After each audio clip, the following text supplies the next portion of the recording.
Item Number SCP-1332. Index: Involuntary Shapeshifting.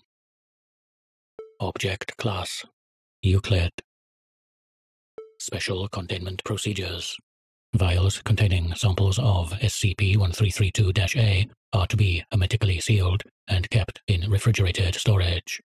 Specimens of SCP-1332-B are to be contained in sealed holding cells and monitored for transition to 1332-C. These cells are to be monitored remotely and inspected daily for damage.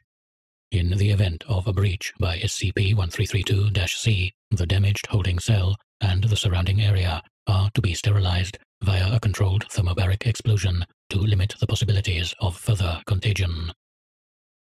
Description: In its culture state, designated SCP-1332-A, SCP-1332 is a thick, metallic gray paste, similar in color and sheen to mercury. Its semi-solid state renders airborne transmission impossible.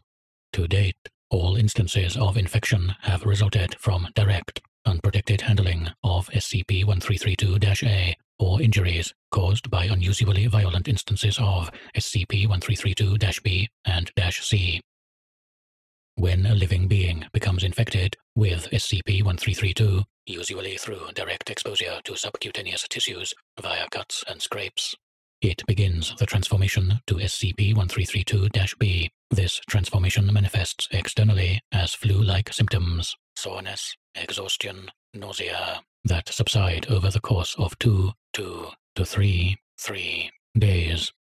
During this period, SCP-1332 converts the subject's bone and muscular structure into an amorphous mass, superficially resembling SCP-1332-A. Despite being essentially homogeneous, the mass within SCP-1332-B still performs all the functions of the replaced systems, such as maintaining structure, allowing movement and reflexive actions, and protecting vulnerable organs from damage. The subject's nervous system remains intact, though somewhat displaced by the subject's internal changes. The autonomic nervous system seems to maintain the density and structure of the mass, allowing SCP-1332-B to maintain the appropriate shape.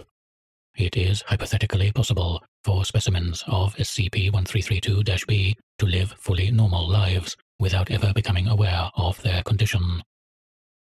SCP-1332-C manifests in one of two ways: SCP-1332-B becoming aware of the nature of their condition, or SCP-1332-B attempting to undertake a physical activity they are unaccustomed to. Either situation causes the autonomic nervous system to momentarily cease its usual functions as SCP-1332-B attempts to consciously exert control over their own body. In the majority of cases, this leads to a complete structural collapse of the subject's internal support systems. It is hypothesized that this is a result of subjects being unable to maintain a level of conscious control needed to keep their natural shapes. This frequently leads to the death of the subject through internal hemorrhaging and bruising due to unprotected organs striking the ground, or suffocation caused by the lungs and esophagus becoming unable to expand due to sudden weight. In rare instances, subjects will manage to regain some control over their own structure, which very frequently leads to massive lacerations and blood loss as the panicked subject inadvertently pierces their own skin from within as they fight to control their shape. On the rare occasion a subject survives this collapse, they are designated SCP-1332-C and are to be relocated as described in containment procedures above. Specimens of SCP-1332-C rarely survive longer than 2 or 3 days due to their new physiology, rendering eating and drinking difficult, if not impossible. But observation has suggested that SCP-1332-C retains at least some of its human cognitive abilities. The amount varies from subject to subject. The transformation from SCP-1332-B to -C often results in trauma directly to the brain.